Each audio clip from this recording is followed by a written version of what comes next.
All right, I think we're live, man. It's official. Word, it's official. Can you hear me? Yeah. All right, cool. All right, what's going on, everyone? Welcome to I guess last week we did 3 of these things, which was a bit excessive.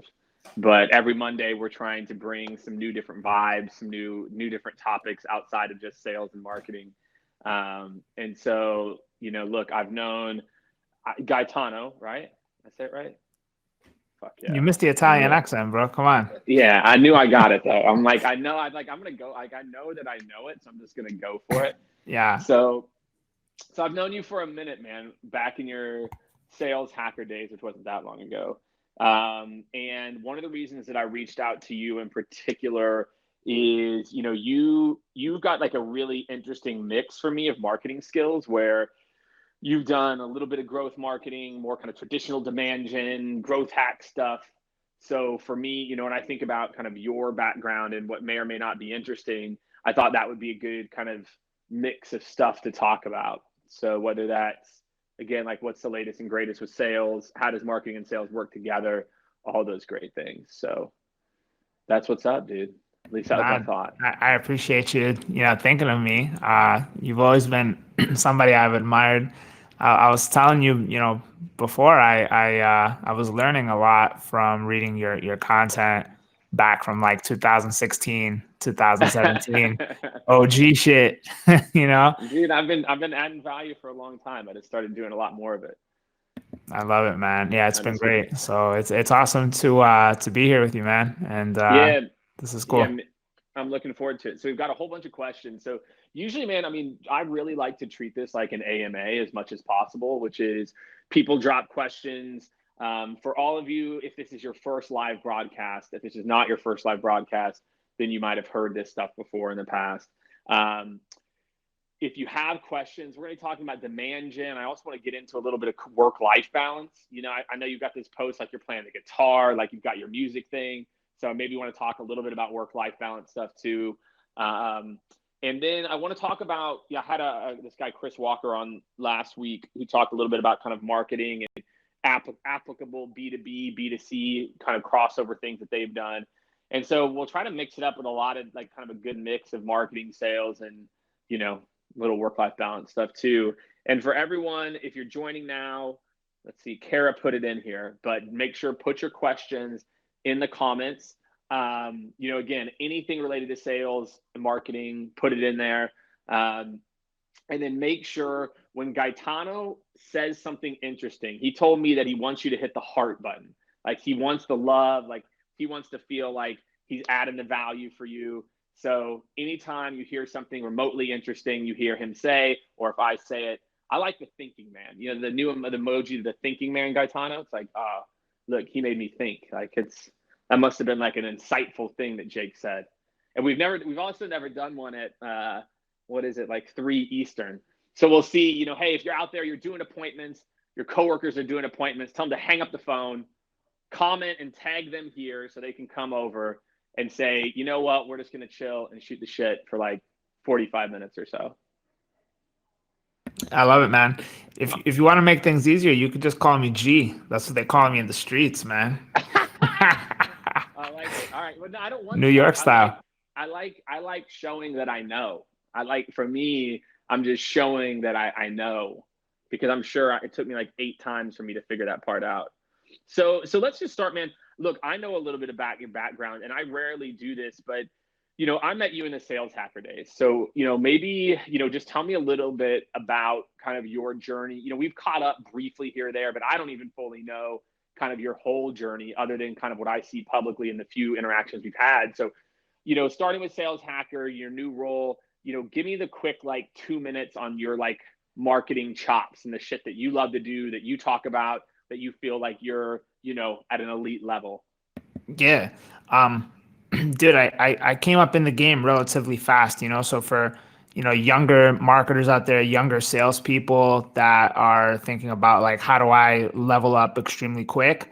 You'll hopefully get some insight into that today. I started off at an agency, and my first ever project was doing keyword research for Trojan condoms.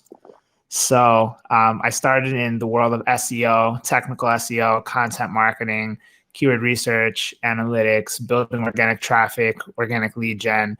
And I was working with all different types of clients from the beginning. And after my agency days, I was running SEO at Pipedrive, a pretty well-known sales CRM software. And from there, what I was feeling like was, well, I like this sort of functional individual contributor thing, but this really cool opportunity came along with Max Altschuler to run growth and marketing at Sales Hacker, and I said, this would be a pretty massive step up, huge responsibility, but I would get to be the guy that calls the shots. If I fail, it's on me, type thing. So I wanted that kind of challenge to myself. And, I took that on. I actually turned down a job at Time Magazine. I was going to run SEO there, Okay. suit and tie type shit, take the My train wife down. worked at Time. Yeah. Oh, yeah. Time for 5 years. Yeah, it's definitely that. Yeah. So it's corporate. It's take the train from, I was living in the Bronx at the time, right by Yankee Stadium. Take the train down from the Bronx to Wall Street every day. I would have had to been suit and tied up, the whole shebang. And I turned that down to kind of be like a remote warrior. So I joined Max instead. I went the opposite direction. It was one of the most important decisions I had ever made. In less than 2 years, helped Max take Sales Hacker to where it was, to a thriving digital business acquired by Outreach. And now, I'm at Nextiva running demand generation. I have a 10-person team here that I'm responsible for. And it's all things SEO, PPC, landing page optimization, sales development, working on nurturing streams, marketing automation, outbound. I mean, you name it. Demand gen has a heavy hand to play in all these areas. And it's very, very, the landscape is changing, and that's what we're going to talk about today. Yeah, let's do that, man. Yeah, this is good. So what have been the big evolutions? So again, like for you control a mix of, I'd call it SEO, demand gen, marketing activities, and does outbound roll into you as well too? Yeah. Not all outbound, but right. Demand gen has a heavy hand to play in outbound because we are kind of the experts in-house on, writing these cadences out, messaging. We're really good at that. My team is really good at that. We have copywriters and people who are former SDRs that have moved into marketing roles. So we play quite a heavy hand in that, but it's really a collaborative effort now. And it's not, I would just say, one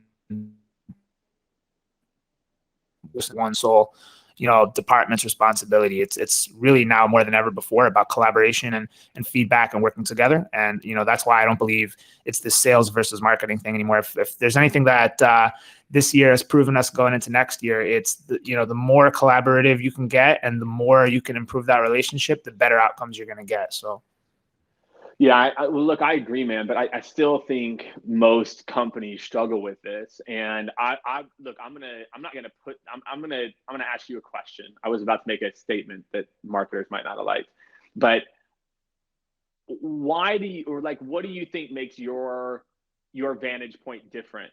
Why is your org and the way that you think about this? Because you and I both know that's not the normal, right? It's not the normal for marketing to really look at like their job is to support outbound.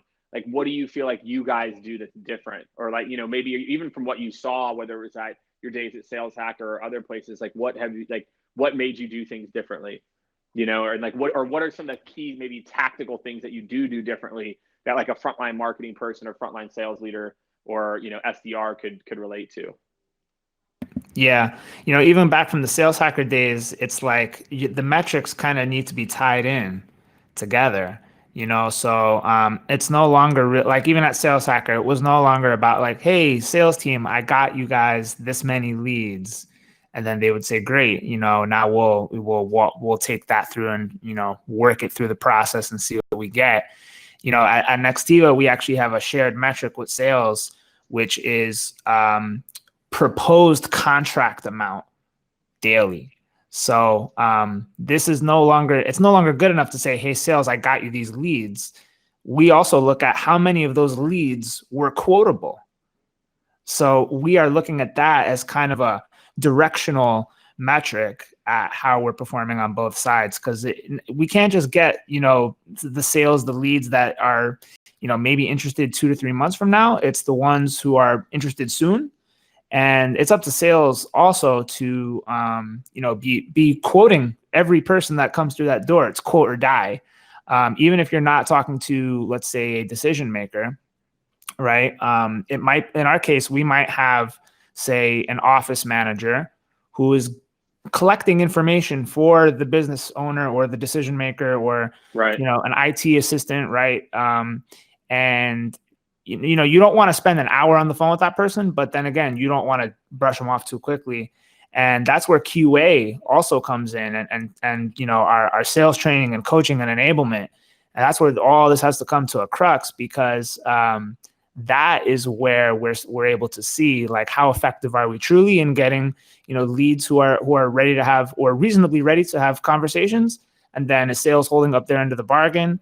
And just, keeping that feedback loop going is crucial for us. And then having processes for, all right, lead type B may not be ready to buy. What kind of streaming and nurturing and automation do we put that person in? When do we follow back up? Who's accountable for that, right? Who's inviting that person maybe to a personalized webinar of some sort, et cetera, et cetera. All these sorts of lead magnet assets and things that are meant to kind of push things down the funnel. All this is stuff that we're constantly collaborating on. But that one metric is something we look at every day, and it means a lot to us. Yeah, it's like pipeline actually generated, like how much like pipeline dollars actually got put out. So what do you, if you think about this, who owns that nurturing follow-up process? Is that sales that owns that, and like getting that data back to you? Like, who actually owns like the nurture follow-up process? Marketing owns that. So marketing ops should, with demand generation, owns that. Okay, so you guys own it.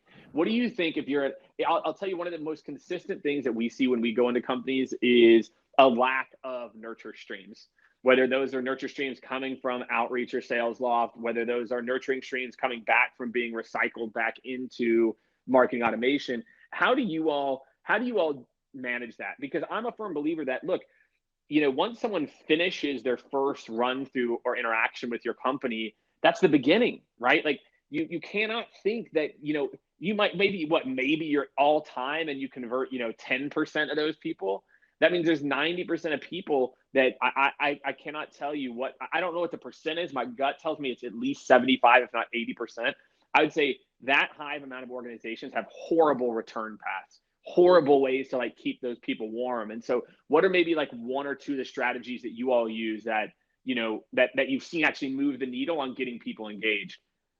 No, you're so right, dude. So, this even goes back to my days at Pipedrive, when I was just kind of a SEO, hey, stay in your SEO bucket guy. But then I'm starting to think about things like retention, reactivation, churn, right? And, one of the most successful campaigns we ever done was a reactivation campaign, because we saw this exact problem. We saw that, let's say lead A comes in, has a conversation with a rep, isn't ready to buy, says, hey, follow up with me in a few weeks. That rep, for some reason or another, fails to follow up. They go through that automated process, and then it goes into this sort of dark hole of, leads. Or, that, like or they create a task for it. They create like a task for it, or they snooze the email. Maybe, right. Yeah. But like you said, Jake, like, it goes into this black hole of like, we never know what happens, and it just ends up sitting there. And, there's a number of things that I've engaged with those black hole leads. One is like these win back campaigns, or reactivation, whatever you want to call them. Win back maybe applies more to when you lose a deal and try to win it back. But the idea is that you run a reactivation campaign where you try to figure out how long has this contact been in our database but hasn't been engaged with. How long have they been dark? That makes a difference. What deal size was it, or deal size potential, MRR potential? So you'd want to ideally kind of segment it off of a few different criteria, and not, send maybe like a junior SDR to do, hit these reactivators one by one. Maybe you want to do that to the high MRR ones, and then maybe do a double opt-in for some of the lower MRR opportunities. So, you got to take more fruit. Low-hanging fruit, man. Why do you do, dude? I imagine, like, whenever I started off in sales, man, like there was nothing to do. What you would do is you had like a list of people's names on it and shit. I would have like a list of people's names, or I had when I was at Cribbler. This is like 2007. Here, let me tell you my return path marketing, my win back. I had a folder. I had a foldering system. It said Monday, Tuesday, Wednesday, Thursday, Friday, 1 month, 1 quarter. And so what would happen? I have a meeting with you. You say follow up in 2 weeks. So if you're in 2 weeks, that means I'm going to put you right back in the Tuesday folder.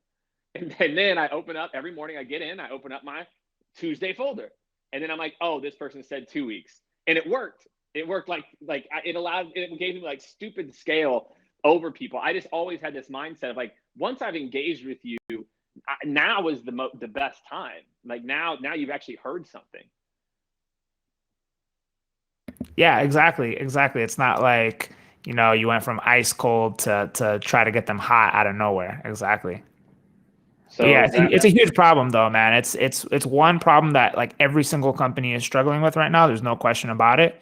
And there's no easy answer. Once they go through that one, 8-week touch nurture and they don't meet a certain scoring criteria or they don't convert, you've got to have a process for reactivation, and that's got to be time bound to some kind of criteria. So that's it. Well, and look, if you're an SDR, like use marketing. Like, I mean, just imagine you've got marketing over here. Why not get your leads to them to take this, 90%, and then you take the other 10%? I don't think a lot of SDRs even think like that. I don't think a lot of even account executives think like that. They think, well, now I own them because they went through the process, where in reality, you like kind of own them, but marketing's there to support you. I mean, you're talking about this. Yeah, this is something we do, every day. And I got my first experience with this at Pipedrive. There was we figured out that there was like 200,000 just sort of black hole leads just sitting there, and half of that batch were able to be reactivated, re-opted in, and it drove meaningful pipeline, after just a 4-week touch, very basic. Whereas, the people who don't reconfirm that they want to be there, maybe they change jobs, that happens a lot. Email addresses just go bad for whatever reason, data gets stale. Those are the ones that you ditch, and we ended up pruning like 60K, and it hurts a lot of companies to say, I got to get rid of 60K contacts. But at the end of the day, if like they haven't opened an email in over a year, and it's like, you can try, if it's this very SMB audience, you're gonna have a hard time running it through like a Zoom info or a Clearbit, because the data is not going to match up. They're not going to have that anyway. If it's a lot of Gmails and stuff like that. So like, you gotta pick your battles and, rip it off like a Band-Aid when the time comes. But this is the way to think about it. Yeah, I like that, man. Yeah, I think a lot of people are scared to that. It's just like how people are scared to DQ leads, right? They're scared to, as opposed to having a big maybe pile in the middle of the sales funnel. I think we always, well, if I don't have the email, then I can't reach out to them. It's like, well, are they really going to engage anyway? And I think that's an okay attitude. I'm going to DQ you. So, all right. So we've got a couple of questions here. And again, everyone, do not forget, I've only seen a few hearts come up here. And my man G has been just laying down, kind of how to think about return marketing. So again, if you hear something you like, make sure to hit the like button, or the heart button in his case, or the thinking person in my case, or I'll take any of it. I don't even care.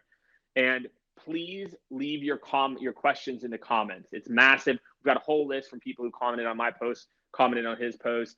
So here's one. From a demand gen perspective, what emphasis, this is from Matt Cargal. What's up, Matt? I'm assuming I'm pronouncing your name right. I'm not. That's okay. From a demand gen perspective, what emphasis do you put on video marketing? Like, how important do you think it is in B2B to be doing video marketing? How have you seen it done well versus even like perceived to do well? Because there's some companies out there that do a lot of video, but I'm not convinced it's to do anything other than to promote their own versus like driving conversion. So how have you seen video used well in demand gen and truly driving toward, and it could be that your answer might be its brand, and I think that's fine too. But what are your thoughts on using video in the process? Oh my gosh. I would have to say that video is the most unfigured out channel right now. There's a couple of ways that I've seen it, prove huge ROI for us specifically. One is through the case studies kind of function. So usually, what you would see with a case study is like, maybe some kind of QA or some kind of interview. But what we've done is we've gotten really creative with some of our stuff. And we've had like some of our actual customer support reps go to G2 Crowd, and like we've done a mix mash video of like our support reps reading out like our testimonials and positive reviews on video. From there, we do a mix mash of that, and we put those videos next to landing page forms that and retargeted traffic. So we've seen those kinds of videos drive huge amounts of conversion uplifts for key pages. Another way that I have seen video being used really well in demand gen is to kind of mirror the blogging or SEO or top of funnel strategy. So like, if you go into your analytics right now and you basically filter by your highest top traffic posts, what you will see is basically a priority list of all the videos that you should be making and injecting into those videos, into those blog articles, because YouTube is a search engine, and it's a search engine that is not being utilized very effectively right now by most B2B brands. Like, you can probably search for anything that's relevant to your business right now, and you'll see some old dude from like 10 years ago in front of a whiteboard. It's got low quality, right? Like it's ripe for refreshing and for somebody to come in and dominate. And, it's just I think it's a wide open highway right now. And one of the only companies I see doing it really well is Vidyard. Obviously they're a video platform company, so they should be doing video. So. I don't. If Vidyard wasn't doing video, I'd be a little worried. Although I do think they've got to pivot away from they've taught everyone to do that like cheesy hold up the first name thing. They should not do that anymore. Yeah, exactly. Nobody, if you're an SDR out there and you're reaching out to a CEO, do not hold up a whiteboard with your name. You heard it here first. That's long been dead. Another company I've seen doing video marketing really well is Ahrefs, which is a SEO software company. They're doing video marketing to some of the best levels I've seen in a long time.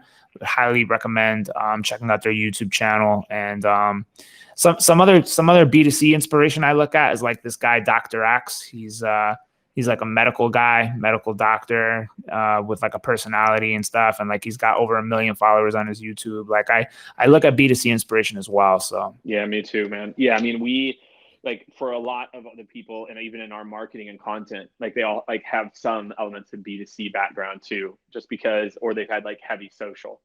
Cause I just feel like, your website is having less and less authority than ever before, where people are going in, because Google, still has ultimate authority. But again, like you said, people are going directly to YouTube or Instagram or Facebook, and they're like finding that content, and so there's opportunities to own your non-branded keywords pieces. And again, you're an SEO guy. I'm not going to try to even talk about this shit, but like the non-destination sites, right? To me, like that's where I just feel like B2B continues to just completely underinvest. Yeah. And then the stuff that Jake Dunlap is doing, the LinkedIn Live, right? You can chop this up and you repurpose it, micro content it out. Like that's obviously huge. One thing that you're kind of seeing a lot now in the world of B2B is like, it's no longer good enough for your company to have a presence, but you need somebody within your company to kind of be that face. And, people are tribal, they attract to other humans. Imagine if Tony Robbins just like, if he died, God forbid, like what would happen to that brand? I don't even know. Nothing. Done. It's immediately gone. It's immediately gone. So you don't want, you don't want to put all your eggs in that basket, but you want to start developing leaders at your company as the face of the company, because, nobody wants to buy from a soulless mass of faces. They want to buy from somebody they like and can identify with. And that's why, Jake, you're doing a great job with LinkedIn Live and building your presence, man. It's awesome. Thanks, man. Yeah. We just realized, man, that the eyeballs and attention had shifted. I mean, for us, our strategy, once we saw blog posts just weren't, as popular in terms of people engaging with them. We saw ebooks, same. And we were just like, look, why are we spending all this time and effort whenever we can go and start producing text posts? And, all the words that you see are from my posts. It's just, we now have the proper team behind it, and are finding like the proper partners who can help us to chop up a piece of content, who can help us to, put a new twist on it. And so the key is just, it's volume and time. Once you get, I've been doing this for a little over a year, and almost a year and a half now. So I have hundreds. I mean, I don't know if I've done 1,000 LinkedIn posts. Courtney, you have to go check and see if we've done 1,000 LinkedIn posts in the last year and a half. But I would guess we've done mid hundreds, maybe 500, 600. No, oh shit, man, maybe we have done 1,000.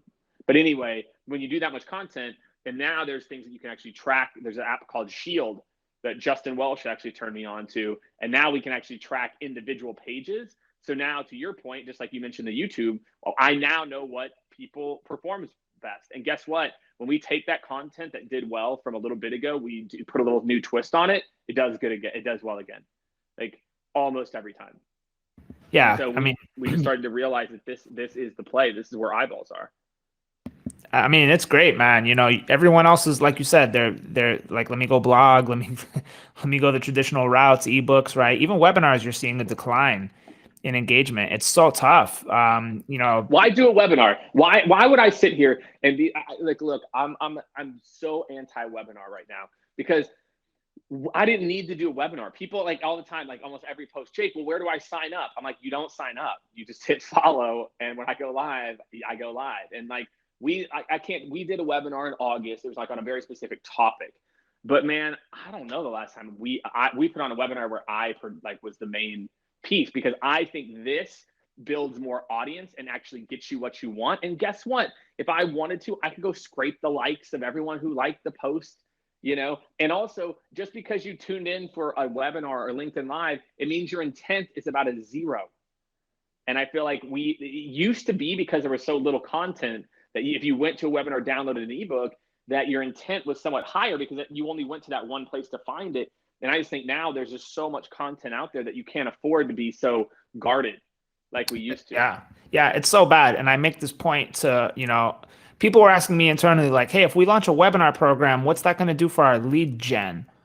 Well, I said, the one thing I want to caution everybody with is just understanding that just because somebody attended a webinar does not mean that they're ready to talk to you about sales. So one thing that I do in my webinar sign-up forums is I explicitly ask, would you like somebody to follow up with you so you can learn more about, XYZ? I love that. And that right off the bat, just, it avoids a lot of problems. Like, it avoids you pissing people off, and it allows you to, pay attention to who exactly does want to talk to you. And it's a very, very simple thing you can do to just avoid that whole problem. And, it still blows my mind that a lot of companies are running webinars and not including that question. So that's an easy one. How many people, just give me a percent, how many people, is it an opt-in or opt-out? It's an opt-in. Opt-in. What percent of webinar people click opt-in? 25%, roughly. That's fucking crazy, dude. 25%. 25%. That is, if you are in marketing or sales, that you just got that was it. You just got the secret. That's it. Just put an opt-in that says, I'm okay to be contacted, and 25% of the people opt in, or just blanket spam everybody. Well, you know what it is? A few bad apples ruined it for the bunch, and webinars have sadly become, oversaturated. And I actually ran some surveys and polls on this, and the overwhelming consensus is that people just want the recording. Dude, so many people just want the recording. They just want the recording. That's it. Never watch it. Never, ever watch it. It's just like the people who bookmark blog posts. What percent of bookmark blog posts actually do people come back to? Very few. Very few. Dude, I use that Pocket app, and I just got a ton of shit in there. And whenever I'm stuck on a long flight, I just load it up and browse through it. Yeah. And then, but again, out of the things that you load up on Pocket, you still only look at X%. Oh my gosh, maybe 10%, because there's so much stuff in there. Like, you can't keep up with it all. So No, exactly, man.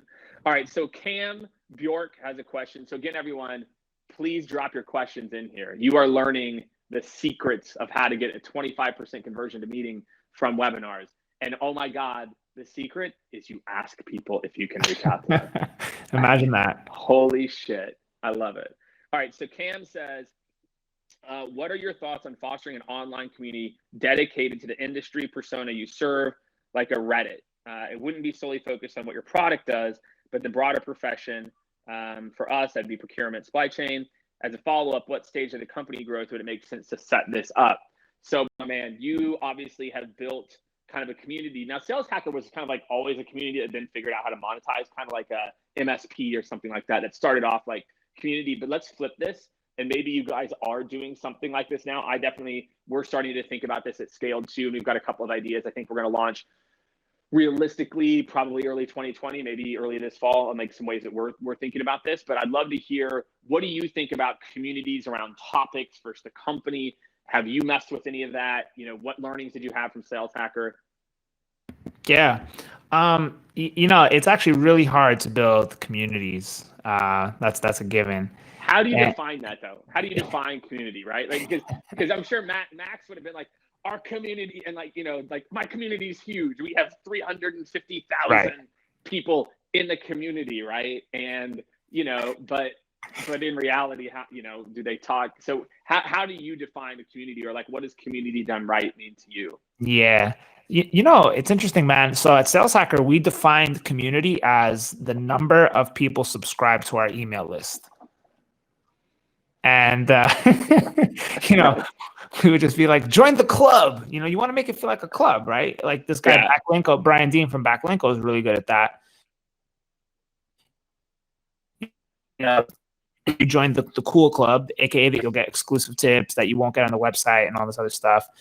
So that's one way to define it. I think another way to define it is like if you're doing more of an interactive community, like a Slack group, which is, in my opinion now, really tough to maintain, really hard to get consistent engagement in. There's one guy in sales that has done a really good job, Chris Orlano. Sales ops, whatever. Like the sales stack, sales ops. But I think, he picked a niche and there was nowhere else for those people to go other than there. So like even within Sales Hacker, that's all sales. That's VPs of sales, chief revenue officers, SDRs, AEs. It's like very different sort of sub interests in there. Whereas Chris kind of focused all in on sales ops. He said, I'm going to go all in on sales ops, and that's that. My advice to Cam, the guy who asked the question, is, think about are you attracting and how do they like to consume content? Because that's going to be a crucial thing. It might be like for doctors, for example, like I would have no clue how to build a community for doctors. That would probably be really hard to do. Whereas like one thing that we did at Sales Hacker was we partnered with this guy who did the chief revenue officer newsletter. So you can build a newsletter that just does curated content specifically for one persona, right, or one type of buyer. And, that was one of the biggest challenges we faced at Sales Hacker too, was we realized our content was becoming too spread apart. Executives didn't want to see shit about SDRs, who cares? Exactly right. And vice versa. SDRs can't relate to, the ultimate guide to, sales forecasting in Q4. Like they don't give a shit. So really segmenting that database became kind of a monster problem as it kept growing and growing and growing. Before you know it, you have over 100,000 contacts in there. The job title data is not going to be 100% accurate. Then you're going to get to a point where like, damn, you want to serve up the right content to the right people. And if you did, individual or persona based newsletters that were curated, that would be one way to tap into that and do it quite effectively and stay on target. Yeah. So basically, if you're going to do it, you need to make sure that you have a way to get clean data so you can do segmenting to people. And then what do you think? His other question is, when would you think about it? At what stage of the company do you think about this? I'll give my 2 cents on this. I think it's okay to have a breadth early on and then narrow, or do the opposite. I think, you brought this up. If you were going to do a doctor community, you should pick a type of doctor to start with, right? This is for emergency room doctors, right? And that's where Chris was able to grow, or this is for, podiatrists only. So I think the more niche you go, the more kind of groundswell you can get early on. But my advice would be day one, meaning it's free ways to build engagement and inbound. And when you're just starting as a company, you're looking free sounds good. And especially right now, why I think now is so important is LinkedIn is over indexing on organic content. So you have an opportunity, this will not be here in 2 years when you are ready to get started. And that's for everyone out there who's nervous about posting. Now is such a unique time because they're over indexing on organic. Once they stop that, once it becomes like Facebook and Instagram, where every 2-3 posts are this, and unless you have a big following, you're never going to cut through, you're going to be in trouble. And so for me, my advice to Cam is to start. It doesn't mean you have to spend all your time there, but start with especially if you have a small team, start with a niche and start now. I'm going to focus on these, maybe 1 or 2 very complementary areas. For me, I'm fortunate we've got a small team now where I can focus on a few different things, but it's all sales, a little bit of marketing, and leadership. That's it. That's all I talk about, right? Sales, leadership. I don't talk about finance or operations, or I don't know anything about that. Office space. I don't know anything about real estate, nothing. And so I think the key is I think you can start building a community early if you go narrow. And I think it's important to do now just because of organic reach. So that's my hot take on it. Yeah, dude. I completely agree. If you're gonna go narrow, you can do it early. The key is staying committed to it. Don't give up too early just because you're not seeing results fast. The shit takes a while, man. I was doing 5 blog posts a week that were highly optimized for 2 years straight. That's what it takes, man. You got to think about it from the long term. Daily grinding, aggregation of marginal gains. If you did, a newsletter that was focused on a very niche kind of person, let's say you are selling to emergency room doctors, that would take quite a while to build up. But if you stick with it every day and make small gains over time, you're gonna get the results that you want. And even with SEO, you're seeing this now with one website I'll give you as an example is thebalance.com. They were covering such a huge, array of topics from marketing to hiring to, all the sales and all this stuff. And what they ended up realizing was Google was not able to identify what the core focus of that website was about. So they were losing ranking strength because it couldn't really, figure out what is the core focus of this website. It's too all over the place. So what they did was make the very decision, break out the website into different kind of subdomains that were focused on all these sort of topics that we're publishing on. So they created publishing hubs with subdomains for things like careers. So you see now careers.thebalance.com. SMB.thebalance, right? All small business oriented content, hiring and careers. So they did a careers.thebalance.com. And then they started to see, perpetual results in the long run because they got more focused. So I think the same applies with building communities. Yeah. So I think that's, hopefully that helps with that. I think all of you, and then I think all of you as individuals, again, let's see, I'll make sure I've got a couple more questions here. Even Sangram with Flip My Funnel and the ABM community, I think he defines his community as the podcast following. He's driving there's a million ways you can do it. I think, like you said, Jake, pick one channel, one medium, and just go for it. For a long time. And I'd still say that's probably where our team spends maybe 80%, 75% of the time. We're starting to do a little bit more on Twitter, obviously more on YouTube. But again, we're doing more on YouTube because we have more video content now, because we created for one platform and now it's easier for us to chop it up over to other platforms. So again, we're going to take a couple more questions here. So if you have a question, man, we've got about almost 80 people. People are being silent today. It's Monday. It's later in the day. They're like, man, I'm just trying to get through the day, But again, if you have any questions, sales and marketing, now is the time. Because I know it's going to happen. You're going to DM him or you're going to DM me later. You're going to say, oh, yeah, Jake, I had this question. So drop it in the comments. I'm sure other people are thinking about it. All right, one of the questions that we had from earlier is, let's talk about SEO, right? There's a lot of talk. SEO is less important than ever before.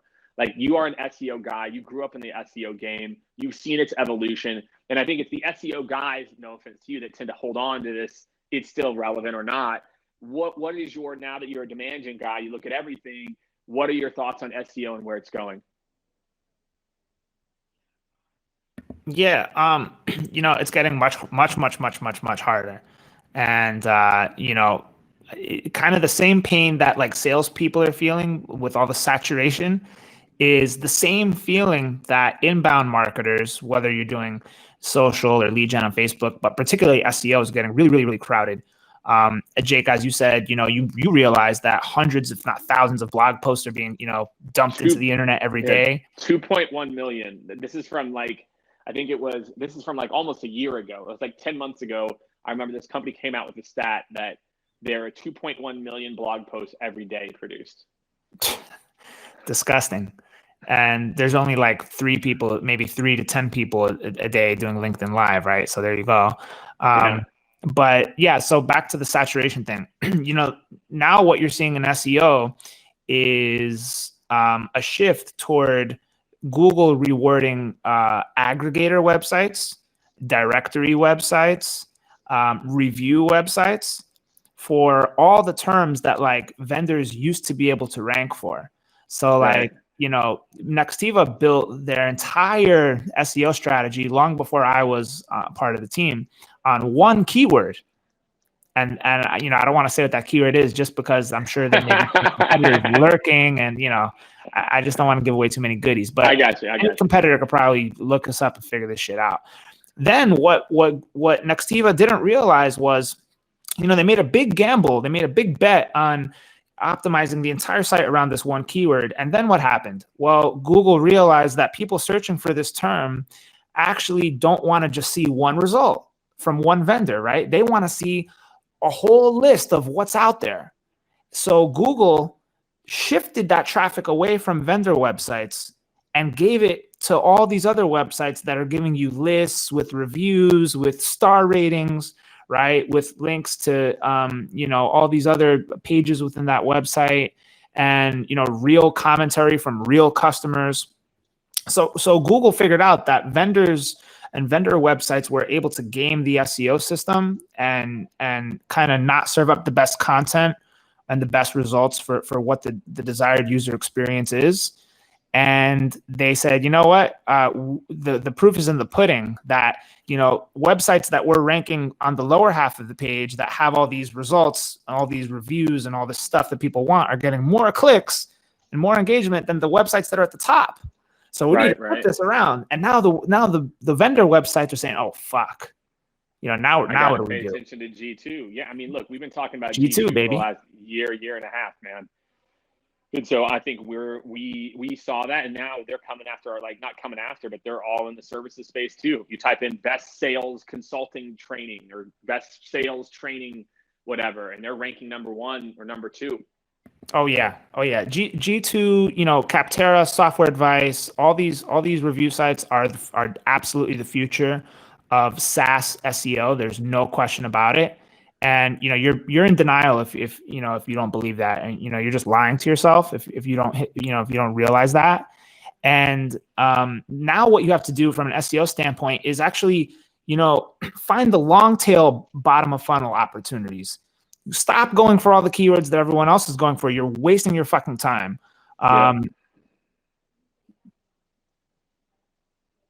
Find also the mid funnel and top funnel opportunities. The brands who think long term are going to win in the future.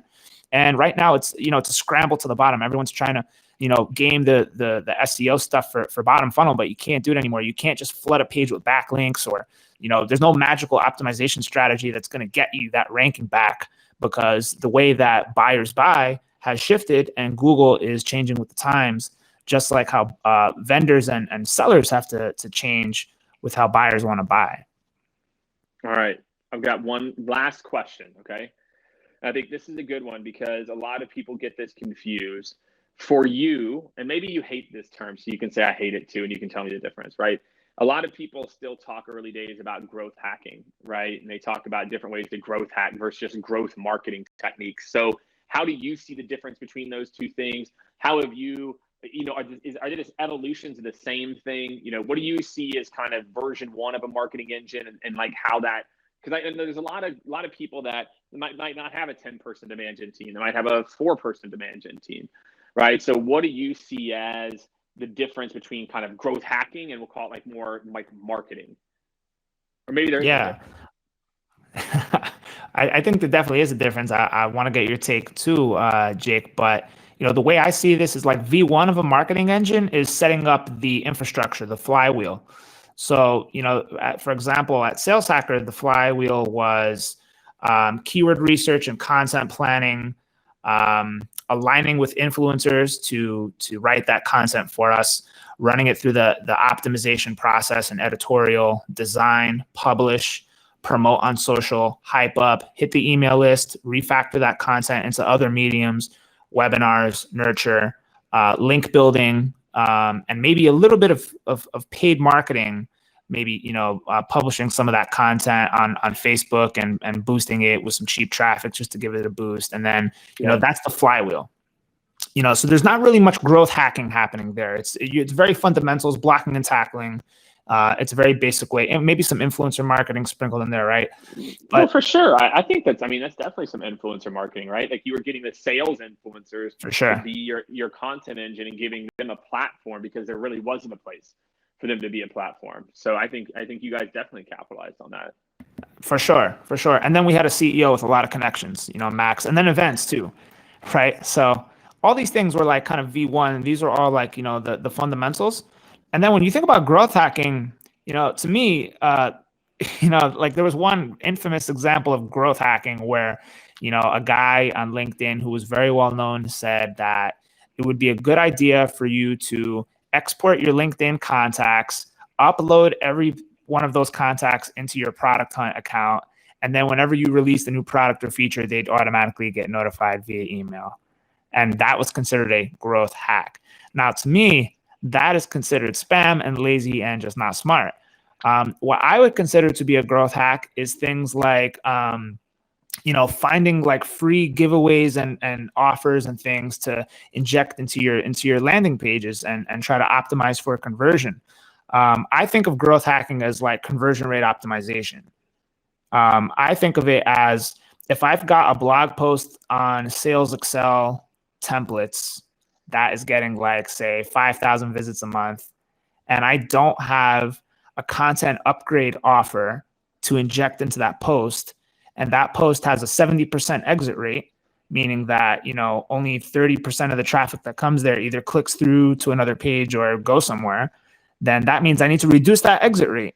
So I would do that by injecting a relevant content offer, like a bundle package of Excel templates that they could download as a spreadsheet bundle in exchange for a lead capture. Right? That to me is growth hacking, where you start to look at where the leaks are, the leaky buckets. Maybe you look at organic, maybe you're paid. That's another thing. Look at your paid pages, sort by conversion rate and traffic. Figure out where to close up those leaky buckets. Why are people bouncing? Why are they not converting? Landing page copy tests, ad copy testing, right? Like this is to me where growth hacking really starts to come into play. I don't see growth hacking as magical tricks or, because here's the thing. If you find some magical new channel and you are able to growth hack it, what's going to happen is everybody's going to copy you and it's going to die. And a great example of this is LinkedIn Helper, which, many people have tried. And what happened? LinkedIn shut them down. And, there goes that, right? So like that to me is the difference between growth marketing and growth hacking. That's interesting, dude. So it's about getting the fundamentals in place and then finding ways to hack the results as opposed to go viral. I think when people think hack, they automatically think viral. Yeah. They think of, well, imagine, it's a really interesting way. Honestly, dude, I think it's a great definition. I've never even thought about it that way. I like it. I think back, to me, the greatest growth hack of all time, well, maybe not all time. It's either Dropbox or Hotmail, right? Hotmail, is like, if you love Hotmail, like, share it. And like, or, I can't remember what their thing was. And then Dropbox was just free and you got more storage if you referred people, but again, they kind of laid the foundation. Since your point, they just made the offer better, and it wasn't even that, it's nothing to them to be able to do it.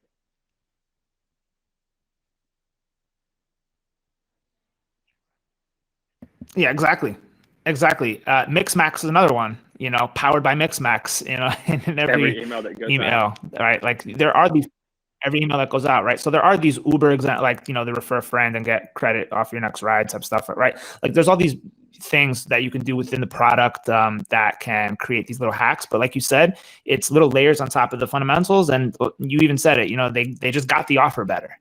So in many cases, that's how it goes. Yeah, versus it being this copy thing, right? Like I think that to me is what's interesting and really lines up with what I've seen, is that it's not that. It's that you're doing the fundamentals and you're making the fundamentals better, and then something happens that actually works and increases that conversion and makes the whole flywheel bigger. So, all right, my man, that's it. That's all we got. So everyone, thank you so much for tuning in. Thank you to G for dropping so much marketing advice. I highly suggest you tag your VP of Demand Gen or Marketing in this post. The LinkedIn post can be a little bit tough to find, the live post. So if you want to come back and reference this, just comment yourself or your own name too. That way it's really easy to go back. You can find it in my posts as well. But I would tag your marketing head. I would tag yourself so you can come back and find it, because I think that there's just I'm going to tell my marketing team to go and watch this as well too, because I feel like there's just some nuggets in here that are just kind of no-brainers. So big thank you, man. Are you in SF or New York? Miami, Florida. I was just down in Miami like 3 weeks ago. I should have hit you up. Oh man, yeah, you got to let me know. I will. I escaped the cold. I went to 2 Marlins games. Okay. I was one of very cool, man. 3 people at both games. I was about to say, right? You got to go support their teams, man. I see you got your Yankees cap on. I'm a diehard Yankees man, yeah, but dude, it's been awesome. It's been a pleasure being here with you and chatting it up. I love all the knowledge you share. Thanks, man. And the movement that you have going on, man. It's really awesome to see you kind of identifying this new channel and crushing it, man. It's awesome watching you work. So keep it up. Brother. All right, my man. Appreciate it. We'll see you next Monday. All right. Take care, Jake.